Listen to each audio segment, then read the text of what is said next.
আপন মুরগি খাবারের খোঁজে জঙ্গলের দিকে যাচ্ছিল। কিছুক্ষণ হাঁটার পর সে দেখে তার সামনে একটা শিয়াল দাঁড়িয়ে আছে। তাকে দেখে সে দাঁড়িয়ে পড়ে। মুরগিকে দেখে শিয়ালের জিভে পানি চলে আসে আর সে তাকে তাড়া করে, কিন্তু শিয়াল গিয়ে তার সামনে দাঁড়ায়।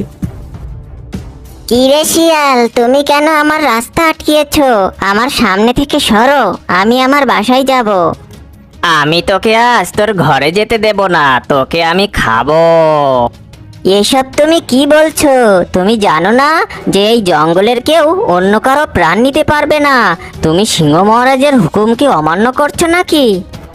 আরে রাখ তোর সিংহ মহারাজ, আমি যে তোকে খাবো তা কি সিংহ মহারাজ জানবে? আর তুই যদি মারা যাস তাহলে সিংহ মহারাজের কাছে কে বিচার দেবে? আরে কেউ কি আছো যে এই পাজি শিয়ালের হাত থেকে আমার প্রাণ বাঁচাবে? কেউ আমাকে বাঁচাও, আর তা না হলে এই শিয়াল আমাকে খেয়ে নেবে। কেউ কি